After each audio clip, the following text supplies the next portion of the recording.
जिल्हा परिषद गटातील जे वंचित लोक राहिलेले ते समाज कल्याणची योजना मला या लोकांपर्यंत पोचवायची आहे, शैक्षणिक सुविधा पोचवायची आहे त्या. खरं उद्योग हा तुमचा शेतकरी संघटनेच्या येण्यापूर्वी या आंदोलनाचं राजकीय ही केलेलं नाही.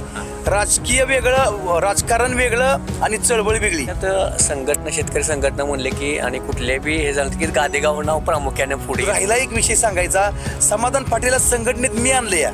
माननीय आमदार अभिजित पाटील साहेब असतील, भगीरथ दादा साहेब असतील, हे दोघं एकत्र आल्याचा आनंद या मलाच नाही तर या तालुक्यातील सर्व कुटुंबीय आणि कर्जगी यांच्यासाठी पाणी त्यावेळेस यायचं मोठ्या प्रमाणात बाग आहे. आदरणीय सुधाकर पंत परिचारक साहेब यांनी त्यावेळेस तडजोड करून दर वाढवून दिला, जिल्ह्यात उच्चांकी दर त्यांनी काढला.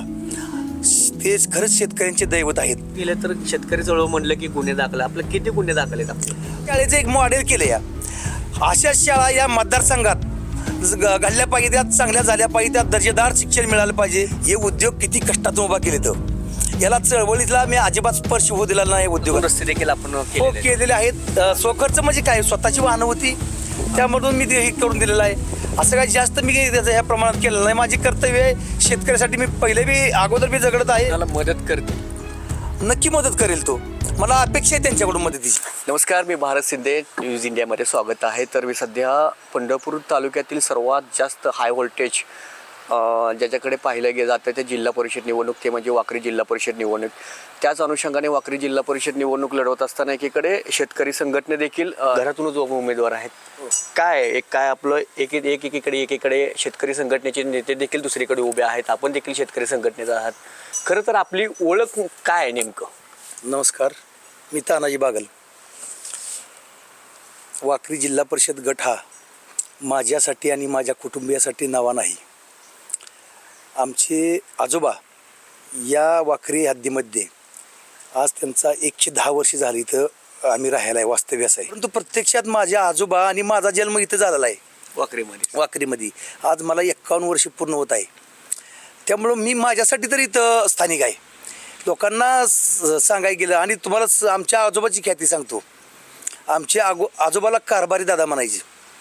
आणि कारभारी का म्हणायचे तर या पंचकृषीमध्ये खेड बाळवणी असेल, शेळवे असेल, बंडीशेगाव, वाखरी आणि कवटळी या भागातील लोक गोरगरीब मजूर त्यावेळेस आमच्या आजोबाकडे काम करायचे.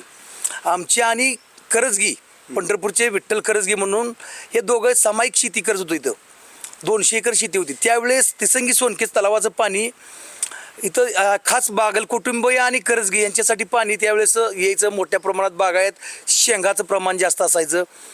त्यावेळेस लोक 72च्या दुष्काळामध्ये सुद्धा इथं लोक भरपूर येऊन स्थायिक झाले आहेत. आज इथं खरं तर शेतकरी संघटनेत आपण कशा पद्धतीनं आला आणि केव्हा आला? 2010 साली म्हणजे संघटनेमध्ये काम करायला लागलो. माझे संघटनेतले गुरु असतील दीपकजी भोसले यांनी मला संघटनेमध्ये यायचा आग्रह केला. मला तसं तर फार तर काय संघटनेमधलं जास्त लोकांना किती संघटना आहे त्या काय आहे ही माहिती नव्हती. मला ती प्रतापण्णा गायकवाड असतील सळ्याचे माझे मित्रच आहेत, ती दीपक भोसले असतील, दुसरं रामहरी भोसले असतील सरकोलीजी, हे माझ्याकडे 2-4 वेळा आले की तुम्ही तानाजीराव संघटनेमध्ये काम करा. मी त्यांना 2-3 वेळा नकार दिला. मला काम आहे, उद्योग आहे, या उद्योगातनं मला जमता येणार ना. मला मुळात तर उद्योगाची जास्त आवड, शेती आणि शेतीची पूरक उद्योग ह्याची आवड. पण त्यांनी मला विनंती की 2-3 वेळा केल्यानंतर ठीक आहे म्हणलं आपण संघटनेमध्ये काम करू. खरं उद्योग हा तुमचा शेतकरी संघटनेच्या येण्यापूर्वीच होता? हो, अगोदर होतं. 2012-13ला राजू शेट्टी साहेब बारामतीला चालले होते ना, त्याच्या अगोदरच मी प्रवेश केला. परंतु त्या साली संघटनेचा इथं भरपूर उद्रेक. आम्ही पंढरपूरनं बारामतीकडे चालत जात असताना इथं घरी साहेब आले. तालुक्यात संघटना शेतकरी संघटना म्हणले की आणि कुठले बी हे झालं की गादेगाव नाव प्रामुख्याने पुढे येत होतं. हो, बरोबर आहे. परंतु दीपक भोसलेने मला काय केलं, संघटनेत नेत असताना रघुनाथ पाटलाची एक संघटना होती आणि स्वाभिमानी शेतकरी संघटना राजू शेट्टी साहेबांची. या गोष्टी मला परिचित नव्हत्या त्यावेळेस. रघुनाथ दादा हुशार आहेत, परंतु काही गोष्टी मला त्यांच्या पटल्या नाहीत. त्यामुळं मी स्वाभिमानी शेतकरी संघटनेमध्ये जायचा विचार केला. तिथं गेलो, पांडुरंग सकारीवर आंदोलन केलं. पांडुरंग सकारीच्या इथं पंढरपूरमध्ये ऑफिस आहे वाकरीला. त्यावेळेस मोठं आंदोलन झालं. त्यावेळेस लोकांची प्रचंड प्रतिसाद होता आणि त्यावेळेस आदरणीय सुधाकर पंत परिचारक साहेब यांनी त्यावेळेस तडजोड करून दर वाढवून दिला, जिल्ह्यात उच्चांकी दर त्यांनी काढला. तेच खरंच शेतकऱ्यांचे दैवत आहेत. आज हीच ते आपल्यात जरी नसली तरी ती शेतकऱ्यांची दैवत आहेत. त्यांनी आम्हाला या ऊसदराची कोंडी फोडून दिली आणि तिथून आम्हाला संघटनेला चांगली बळकटी मिळली. त्याच्यानंतर 2014ला पंचायत समिती लागली. पंचायत समितीला माझे वडील विष्णुभाऊ बागल याच पंचायत समिती गणातून उभा होते. तिथं सुद्धा त्यावेळेस चांगलं लोकांनी दिलं काम, मतदान दिलं, निवडून आल्यानंतर सुद्धा भरपूर कामं केली. आणि राहिला एक विषय सांगायचा, समाधान पाटीलला संघटनेत मी आणले या. अच्छा, आता जे समाधान फाटे आता ज्यांनी पण देखील जिल्हा परिषदमध्ये अर्ज दाखल केला ते हो, त्यांना मी संघटनेत आणले. त्यांना गंध सुद्धा नव्हता, परंतु मी त्यांना संघटनेत हाताला धरून आणलं. तालुका अध्यक्ष पदाची जबाबदारी दिली. त्यांच्यासोबत सुभाष शिंदे होते बरेच मित्र होते. वाहतूक संघटना स्थापन केली आम्ही. या बऱ्याच काम करत असताना समाधान फाट्याचं वक्तृत्व चांगलं असल्यामुळं मी म्हणणं एक आपला सहकारी जिल्हाध्यक्ष पदावर होत जात असेल तर जाय ना म्हणलं, माझी काय अडचण नाही. एक संघटनेसाठी त्यावेळेस आपल्याला विचारलं होतं का म्हणजे जिल्हाध्यक्षांना देऊ समाधान मला शेट्टी साहेबांनी विचारलं होतं ना, काय करू ना येतो अगोदरच. मी म्हणतो काय ना, माझी काही हरकत नाही म्हणलं. त्याला जिल्हाध्यक्ष पदा करा, त्याच्या वक्तृत्व चांगलं आहे त्याचं, त्यांना करा. परंतु हे काम करत असताना मी प्रत्येक आंदोलनात मी आहे, पण मी कधी या आंदोलनाचं राजकीय ही केलेलं नाही. राजकीय वेगळं, राजकारण वेगळं आणि चळवळ वेगळी. मी चळवळीला कधी बाधा येऊ द्यायचा प्रयत्न केलेला नाही. माझी लढाई माझ्या सहकार्यासोबत नाहीच. माझी लढाई सर्वसामान्य जनतेसाठी आहे. समोर मला कोणाचे आव्हान नाही आणि समोर ज्या लोकांना काही आव्हान वाटत असेल त्यांना माझे आव्हान वाटत असेल. मला त्यांचं आव्हान वाटतच नाही. मी माझं व्हिजन या जिल्हा परिषद गटातील गावांना, गोरगरीब लोकांना, समाजातील वंचित घटकांना न्याय मिळवून द्यायसाठी मी जिल्हा परिषदला उभा आहे. खरं तर आपण आता मतदारांमध्ये प्रत्येक गावामध्ये जात आहे. काय मतदारांच्या काय अपेक्षा आहेत, काय त्यांच्या भावना आपल्याला व्यक्त करतायत? मतदारांच्या या अपेक्षा आहेत. मूळ रस्ते नदीच्या भागात कडेला नदीपट्ट्यात गेले असताना प्रामुख्याने रस्त्याची समस्या जाणवत आहे. त्यांना रस्ते देण्याचं काम निवडणुकीच्या अगोदर आपण केलेलं आहे आणि नंतर सुद्धा करणार आहे. काही स्वखर्चातून रस्ते देखील आपण केलेले आहेत. स्वखर्च म्हणजे काय, स्वतःची वाहनं होती त्यामधून मी ते हे करून दिलेलं आहे. असं काही जास्त मी त्याचं ह्या प्रमाणात केलेलं नाही. माझी कर्तव्य आहे शेतकऱ्यासाठी. मी पहिले बी अगोदर बी झगडत आहे, नंतर बी झगडणार आहे. राहिला विषय या जिल्हा परिषद गटातील जे वंचित लोक राहिलेले ते समाज कल्याणची योजना मला या लोकांपर्यंत पोचवायची आहे. शैक्षणिक सुविधा पोचवायच्या आहेत, त्या आरोग्यविषयक समस्या ज्या आहेत ती पोचवायच्या आहेत त्या. तर आता आपण शैक्षणिक म्हणलं तर आता आपण एकंदरीत आपण आतला बागल वस्ती ते वाकरी घाटामध्येच आहे. बागल वस्तीची नेमकी परिस्थिती पहिली काय होती आणि आता कशाच्या माध्यमातून आणि कुठल्या स्वरूपात शाळेचं रूप पाहायला मिळते? ही बागल वस्ती शाळा एकदम सारख्या माझं सुद्धा इथं शिक्षण झालेलं आहे. त्यावेळेस झोपडीची शाळा होती. माझ्या वडिलांनं 15 गुंठी शाळा त्यांना बक्षीसपत्र करून वाकरी ग्रामपंचायतला शाळेला दिली आणि त्याच्यानंतर हळूहळू इथून या शाळेतून बरेच लोक आज क्लास 1 सारखे अधिकारी जायचे या शाळेत.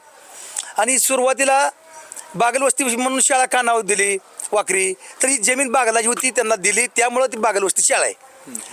आणि शाळेचं विजन असं आहे, या शाळेचं एक मॉडेल केलं या अशाच शाळा या मतदारसंघात घडल्या पाहिजे, त्यात चांगल्या झाल्या पाहिजे, त्यात दर्जेदार शिक्षण मिळालं पाहिजे, जेणेकरून जे आज बाजारीकरण चालू आहे शिक्षणाचं ते बाजारीकरण थांबलं पाहिजे. गोरगरिबांची मुलंसुद्धा या प्राथमिक शाळेत शिकून क्लास 1 पर्यंत पोचली पाहिजेत. हे एक ध्येय माझ्या उराशी बाळगून मी या जिल्हा परिषद गटात काम करणार आहे. खरं तर काळे आणि परिचारक आता एकत्र निवडणूक लढवत आहेत. काय वाटतं तुम्हाला तुम्हाला याचा प्रभाव पडेल किंवा याचा काही कुठे धोका निर्माण होऊ शकतो? चळवळीमध्ये काम करत असताना या दोघांचाही माझा संबंध आलेला आहे, परंतु या दोघांचं मला आव्हान वाटत नाही. निवडणूक झाल्यानंतर ते आपले रिलेशन चांगले राखून राहतील. कारण मी चळवळीतला कार्यकर्ता आहे, त्यामुळं राजकारण चळवळ वेगळं, निवडणुकीपुरती निवडणूक. त्याच्याबाबत देखील आपल्या उद्योगाबाबतीत अनेक टीका झाल्याचं देखील पाहावयास मिळाले. हे उद्योग किती कष्टातून उभा केले, तर याला चळवळीतला मी अजिबात स्पर्श होऊ दिला नाही उद्योगाचा. काही लोक मला संघटनेचा लोगो टिप्परवर लावला म्हणून बोलतात. तो लोगो लावायचं कारण काय तुम्हाला सांगतो मी. या गाड्या कुठेही परिसरात गेल्या, रोडवर गाड्या चालतात, ड्रायव्हर वेगवेगळ्या तरच असतात, जेणेकरून संघटनेचा आणि माझा हितसंबंध असा ठेवलेला नाही. परंतु गाडी कुठे गेली तर बाबा या बागला ही गाडी इथं आली, काय झालं, तिचं दुर्घटना काय झाली, जेणेकरून फोन करून कळावं की काका तुमच्या गाडी असं. मला बऱ्याच लोकांनी सांगितलं तुम्ही तुमच्या गाडीला स्टिकर लावा, म्हणजे आम्हाला तुम्हाला सांगता येतं शेतकऱ्याची नाळ आहे म्हणून त्यांनी लोकांनी मला सांगितलं म्हणून ती जोडलेलं आहे. आणि राहिला उद्योगाचा प्रश्न, उद्योगमध्ये एकदम मी पहिल्यापासून तुम्हाला मग सांगितलं मला लहान लहान छोटे छोटे उद्योग करायची सवय आहे, करत होतो आणि करत राहणार आहे. यातून मी गोरगरिबांना आज माझ्याकडे 200 ते 250 माणसं कामाला येते. मी 250 कुटुंब चालवतो या गोरगरिबांची आणि त्या गोष्टीचा मला अभिमान आहे. मी सुद्धा काही लोकांकडे माझ्या ह्याच्यात छोटं मोठं काम लोकांकडे जाऊन केलेलं आहे. त्याचा एक सार्थ अभिमान ठेवून मी माझ्याकडनं कुटुंब कशी आनंदित राहतील हे स्वप्न माझ्या उराजी बाळगून या मतदारसंघात सुद्धा छोटे मोठे उद्योग मी अजून काय सहकार्याला सोबत घेऊन उभा करणारा, जेणेकरून या भागातील ग्रामीण जनता आहे, उदाहरणार्थ बंडिश या गाव असेल, पटवर्धन कोरोली असेल, या गावातील लोकांना मला रोजगार मिळवून द्यायचा आहे. जेणेकरून आता आपल्या तालुक्यात तर इंडस्ट्री नाही, त्यामुळे एक छोटी मोठी इंडस्ट्री हाताला उद्योग मिळेल, गोरगरिबांना काम मिळेल, हेच माझं उद्दिष्ट आहे. खरं तर 2 दिवसापूर्वी भालके आणि अभिजित पाटील कधी नाही ते आता जिल्हा परिषदच्या अनुषंगाने एकत्र आले. ते निमित्त होतं आपल्या जिल्हा परिषद वाकरी जिल्हा परिषद गटाचं. काय वाटतं एकंदरीत दोघे एकत्र आल्यामुळे नेमकं? माननीय आमदार अभिजित पाटील साहेब असतील, भगीरथ दादा साहेब असतील, हे दोघं एकत्र आल्याचा आनंद या मलाच नाही तर या तालुक्यातील सर्व जनतेला झालेला आहे. आणि यांची युती अशी राहावी की जेणेकरून या भागातील लोकांच्या समस्या सोडवल्या जातील आणि चांगले उद्योग आणण्यासाठी त्यांच्याचा प्रयत्न व्हावा त्यांचे. आणि या दोघांची युती अभेद राहावी, त्यांची जोडी एकत्र राहावी अशी पांडुरंग चरणी मी प्रार्थना करतो. आणि या लोकातील या भागातील लोकांना न्याय मिळवून देण्यासाठी प्रयत्न करणार आणि मी त्यांना कन्व्हिन्स करू शकतो की या भागातील लोकांना न्याय द्या म्हणून. भगीरथ भालके यांच्या गटाकडून देखील संग्राम गायकवाड त्यांच्या मिसेस यांनी अर्ज ठेवला होता. आपणाला पाठिंबा देतील किंवा दिला असं काय? संग्राम गायकवाड हा सुद्धा चळवळीतील अत्यंत मध्यंतरीच्या काळात माझ्याकडे काम करत होता, संघटनेमध्ये काम करतो, आम्ही सहकार्य माझी संग्रामची स्पर्धाच नाही, स्पर्धा नव्हतीच तो किंवा विरोधक नाही. एक उमेदवारी मागण्यासाठी प्रत्येकाला हक्क आहे, तो त्याचा हक्क बजावत होता, मी माझा हक्क बजावता. जनतेने कोणाला किती स्वीकारलं ह्याच्यात स्पर्धा लावून नेत्यांनी थोडं थांबवलं, त्याला विनंती केली. त्याला मदत करतील, नक्की मदत करेल तो, मला अपेक्षा आहे त्यांच्याकडून मदतीची आणि भविष्यात मी त्याला मदत करीन. ही एक एकमेकाची देणं घेण्याची पद्धत आहे. काय वाटतं एकंदरीत आता निवडणूक आता अंतिम टप्प्यात आली आहे, विजयाचा कुठपर्यंत खात्री आहे? विजयाचा गुलाल तर नक्कीच लागेल अशी मला अपेक्षा आहे. परंतु मी चळवळीतला कार्यकर्ता आहे, कुठलीच गोष्टीची मी तमा बाळगत नाही. प्रत्येकाच वेळेस सांगतो लढत राहायच, जे काय होईल ते होईल, पण यश आलं, यश येणार एवढी गॅरंटी आहे. आणि आलं तर मी ही 5 वर्ष लोकांसाठी दिलेली आहे, ती लोकांसाठी कामच करत राहणार. एक आदर्श मॉडेल जिल्हा परिषद गट वाकरी असा निर्माण करून दाखवण्याचा प्रयत्न करणार. या माननीय अजितदादा पवार साहेब हे आज अतिशय शिस्तप्रिय नेते होते, जो शब्द दिला तो शब्द पाळणारे होते.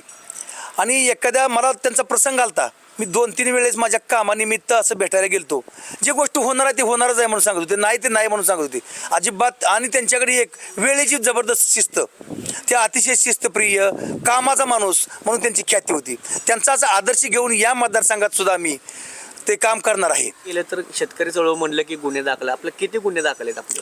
माझ्या ह्याच्यावर बरेच गुन्हे दाखल होते, त्यापैकी आता 3 केसेस पेंडिंग आहेत.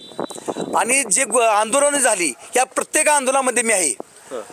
म्हणजे या सोलापूर जिल्ह्यात स्वाभिमानीचा प्रथम कार्यकर्ता मी होत असल्यामुळं प्रत्येक आंदोलन होतो. परंतु मी या गुन्ह्याचं कधी राजकीय भांडवल केलेलं नाही. मी कारखानदाराच्या विरुद्ध लढत असताना 30 दिवस जेल भोगला आणि शेतकऱ्यासाठी भरपूर योगदान मी दिलेलं आहे. पंचायत समितीसुद्धा काम करत असताना या भागातील आणि तालुक्यातील गोरगरीब लोकांना इतका न्याय मिळवून दिला. मग समाज कल्याणची योजना असेल, महिला बाल कल्याण विभागाची योजना असतील, या सर्वसामान्य तळागाळापर्यंत एकही रुपया कुठलाही न घेता मी त्या लोकांना पोच केलेला आहे. ही माझी काम करण्याची पद्धत आहे आणि इथून पुढे सुद्धा मी काम करत राहणार. तर हे होते शेतकरी संघटनेचे नेते तानाजी काका बागल यांनी आपल्या वाकरी जिल्हा परिषद गटामधील व्हिजन काय असणार आहेत याबाबत देखील सांगितलं गेलं आहे. पाहूया मात्र मतदानारूपीत लोकांचं मत काय येतं ते पण आपण तेवढंच पाहणं देखील औत्सुक्याचं ठरणार आहे. कॅमेरामन अक्षयसह भारत शिंदे, न्यूज इंडिया, वाखरी.